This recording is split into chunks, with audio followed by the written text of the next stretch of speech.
While James Gunn's brand new DC cinematic universe is all set to begin in earnest with his Superman movie this summer, fans are already looking ahead to the arrival of arguably the most popular character in modern-day pop culture, the Dark Knight, the Caped Crusader, the one and only freaking Batman within his universe. If you remember, in his initial announcement video detailing the early entry in Chapter 1 of the DCU, Gods and Monsters, James Gunn revealed that the Caped Crusader would make his official debut within the DCU in a film entitled The Brave and the Bold, with the Flash director Andy Muschietti helming the project.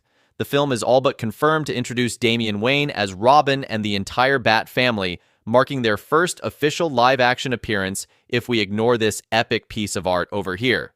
Now, apart from a few shots of his silhouette in the recently concluded Creature Commandos, we have not had any update or info on the DCU version of the Caped Crusader. So, in this video, I'm going to discuss my thoughts on the DCU Batman, his role within this new James Gunn-led universe, and the fresh elements he can bring to the big screen after we have witnessed a ton of different iterations played by different actors over the years. But before that, I am just going to make a small and humble request in front of you, all my beautiful, lovely viewers, to spend just 1 second of your time to hit the like button and subscribe to my channel if you want more such contents over here. Trust me, it truly, truly means a lot.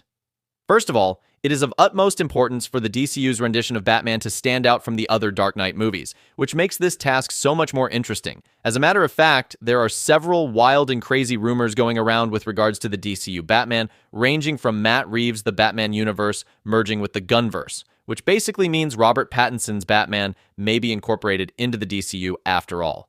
Looking at some of the fan arts featuring Pattinson's Batman and David Corenswet's Superman standing next to each other, I have to say, I really love the aesthetic of these two together, first of all. Now, as much as I like Matt Reeves' take on the Batman, you can argue it's best that his universe remains as an Elseworld standalone version. With regards to the DCU, I want a way more comic booky Batman. I want him fighting villains like Poison Ivy and Clayface with all the powers they have. I want a Riddler with a green suit, a bowler hat, question marks everywhere, giant puzzle box layers for Batman to solve. As I said, I like 2022's The Batman movie every bit, but for the proper DC cinematic universe, I want things to be more fun and less gritty realism. I'm not saying Batman needs to be snarky and cracking jokes all the time or anything like that either. I just want the tone, characters, costumes, and plots to feel more fantastical than they have for a long time in live-action Batman media. Now, having said that, I also feel like, honestly, if there's a guy who can make two different versions of Batman work, it's Pattinson. The guy's probably the best actor we have in his age range. He's given me the perfect depiction of an early year 2 Batman and has shown the ability to give us something definitive. And even though he's playing a year 2 Batman at the moment, he's suspiciously the perfect age for the DCU. For those people who seem to have this impression that the general audience would be confused with the same actor playing different versions of the same character, at this point, we have examples which includes the likes of Hugh Jackman, Ryan Reynolds, and Charlie Cox, enough to know that a good different layer of performance would warm up the audience to the same actor playing a different version of the same character. And I'd take that then people trying to shoe in multiple actors for the same character in a similar time frame and justifying it as Elseworlds, only to cause saturation in the process. Reeves might need to hurry up with his trilogy, though. Even if it seems that The Brave and the Bold is very late in production. If we are getting two Batman, then if the comments here are any indication, there will be competition. Matt Reeves is a superior director to Andy Muschietti, and there is no other actor in mind better than Pattinson for the cowl. Personally, I think if the timing is somehow made to work, Matt Reeves' The Batman franchise would work perfectly in the DCU. It's just how you handle the timing of a more grounded story working its way up to the more fantastical. I think people throw a lot of buzzwords around, like realistic or grounded, to explain Reeves' vibe, thinking they all mean the same thing. But that is actually far from true. Pattinson is a more grounded character, but it's far from realistic. It's still a story of a man dressing as a bat beating the shit out of insane people, whilst taking assault rifle rounds to the chest and surviving an extreme wingsuiting accident. These aspects aren't realistic, but they are grounded in realism, as opposed to comic Batman, who, for example, doesn't need a wingsuit and uses a giant cape to glide around. But from a year 2 Batman, what else would you expect? He's new to this, and is still perfecting his tech. With better timing before the DCU started, I could definitely see the Batman slowly build up to more fantastical elements. A lot of people thought the first Iron Man was a pretty grounded story, and I bet they couldn't imagine in a decade they'd have a giant purple alien with a nutsack chin searching for 6 stones that control everything, or even the iconic image of Spider-Man swinging on Thor's hammer and being saved by a Pegasus. I may be a little biased because Robert Pattinson is my favorite on-screen interpretation of Batman, but to say you can't see him fitting in a future DCU is just kind of an answer lacking imagination. Like, sure, tonally it's going to be very different from Superman, but wasn't that the whole point of The World's Finest?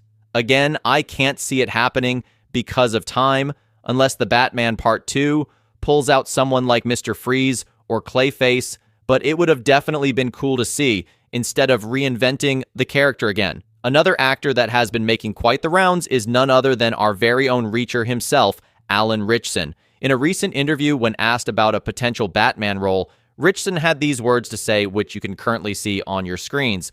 "I get asked every day if I'm playing Batman. Yeah, would I play Batman? Yes. Would I pay handsomely to be Batman? You wouldn't even have to pay me to be Batman. I would don the suit. Gotham is mine." Look at that. I don't even have to practice. It just comes out naturally. Yes, the man literally said that he would play the DCU version of The Dark Knight for free without Warner Brothers having to pay him a single penny. As a matter of fact, Ritchson definitely has a decent amount of experience playing superhero characters. He played Aquaman in Smallville way back in the day, and more recently he played Hawk in Titans, though I'm pretty sure he was killed off there because he was heading over to Reacher. Personally, for me, he'd definitely be an unconventional choice to be sure, but I think can very well bring out the passion the part needs, and most certainly the physicality. But realistically speaking, if Batman wanted to hide in the shadow, he should be way thinner than that. If he was really 200 pounds or above in real life, no gargoyle in Gotham can withhold his weight. Besides, Batman is more than an action hero. I want someone as accomplished and dedicated as Christian Bale and Robert Pattinson. I understand why so many fans want Alan Ritchson, but it just not hit me. I am sorry, but he looks more like a sunshine personal trainer than a sad, lonely, brooding old money orphan who dressed like a bat at night. I mean, he is just too big. You can't hide a physique like that, so his Bruce Wayne by day, Batman by night thing won't work.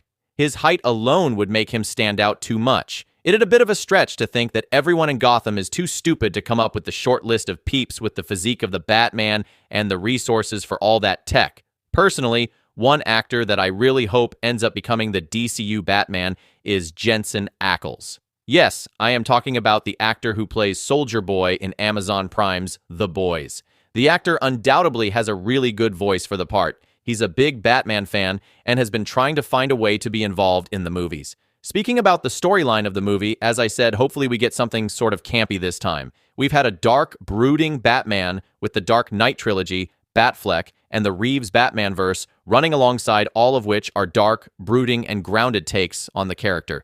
The DCU should set itself apart from the almost 20 years of dark, brooding, grounded live-action Batman we have and just have fun with the source material. I'm not saying it should be like the Adam West Batman from the 60s, but it shouldn't be afraid of having a Batman who shoots quippy one-liners at times and isn't afraid to lean into some of the more campy elements of the character. And I want the movie to be more of a Bat family movie rather than being just a Batman movie. I expect Bruce to be a healthier version of the character than we have seen in the past, less vengeance and more justice. I want him to be able to take the moral high ground when his ideals are compared to Damian's ideals. I am hoping to see Dick acting like a good big brother for Damian and for Damian to be the rebellious little shit younger brother. So, that is all I had to share in this video. Do let me know your thoughts on Batman Brave and the Bold in the comments down below. And please do not forget to hit the like button and subscribe to my channel. Thanks for watching. Have a great day.